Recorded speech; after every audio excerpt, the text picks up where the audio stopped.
Hello mga kalabs! Kumusta po kayo? Magluluto po pala tayo ng sunny side up na itlog para po sa almusal. Ako na po palang nagluto nito pong almusal ko at dalawa nga po ang niluto ko po ng para sa akin. Gusto ko po kasi ng dalawang itlog at gusto ko din po na buo yung dilaw nito. At pagkatapos ko po palang magluto ay kumain na rin po ako mga kalabs. Si mama, papa at kuya ay mamaya na lang daw po sila dahil kakamaylo lang daw po nila. At may ginagawa pa po kasi sila sa mga oras na yan. Kaya sabi ko po sa kanila ay mauna na lang din po akong kumain. O siya mga kalabs, kain na po tayo.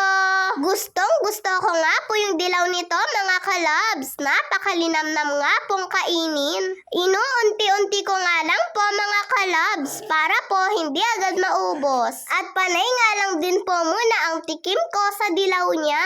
Eto nga po munang puti ang talagang inuuna ko pong kainin. Dahil panghuli ko na lang pong kakainin ito pong dilaw niya. Kayo po mga labs, gusto nyo din po ba yung ganitong luto ng itlog? At gusto nyo rin po ba ng dilaw nito?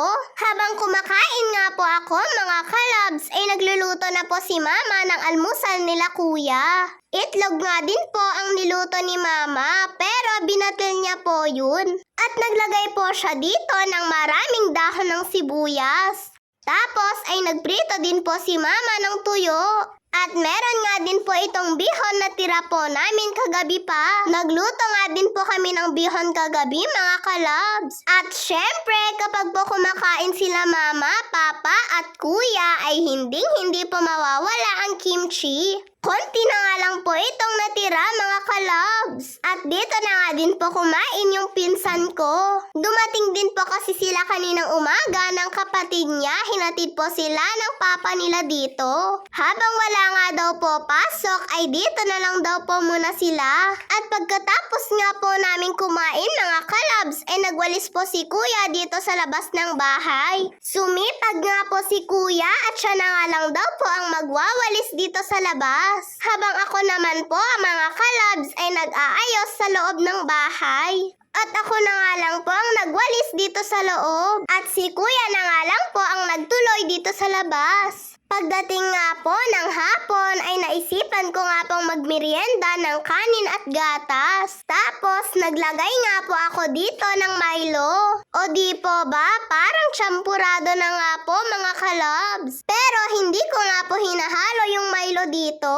Sabi ko nga po kay mama magluto naman po siya minsan ng champurado. Namimiss ko na rin po kasi yung luto niya pong champurado mga kalabs. Dati po kasi ay nagluluto din po si mama ng champurado at binebenta nga din po niya yun sa harap ng bahay namin. Sobrang tagal na rin po kasi nun mga kalabs at parang namimiss ko na nga din po yung luto po ni mama na champurado. At ang sabi niya nga po sa akin ay oo nga daw po magluluto daw po siya sa susunod. At humingi nga din po ng merienda sa akin yung pinsan ko kaya binigyan ko na rin po siya mga kalabs. At naglalagay din po pala siya dito ng Milo. Natatakam daw po kasi siya sa kinakain ko mga kalabs kaya humingi siya.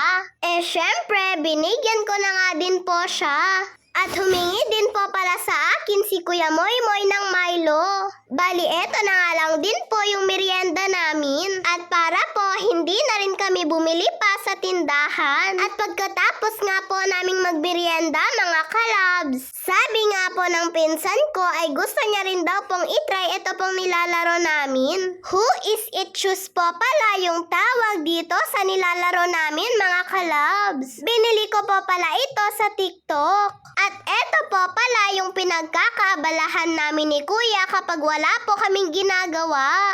Ang ganda nga din pong laruin ito pong laruan na to mga kalabs. Huhulaan mo nga lang po dito mga kalabs kung sino po yung nabunot niya. Sobrang nag-enjoy nga po yung mga pinsan ko dito sa nilalaro namin. At ang bilis nga lang din po nilang natuto kung paano po ito laruin. At i-flex ko nga lang din po pala itong sibuyas na pasalubong po ni Papa kay Mama. Nako nga, kahit ganitong pasalubong nga lang daw po ni Papa ay natutuwa na si Mama. Napakadami nga pong sibuyas mga kalabs. Alam niyo po ba kapag kumpleto po yung gamit ni Mama sa kusina ay sobrang saya niya nga po. Tulad na lang po ng mga ganito. Mura lang po pala itong nabili ni Papa kaya dinamihan niya na po ang kuha. At adobong manok po pala ang ulam namin ngayong gabi. At si Mama na nga lang din po ang nagluto nito pagkatapos po nilang nag-igib. O siya mga kalabs, kain na rin po tayo.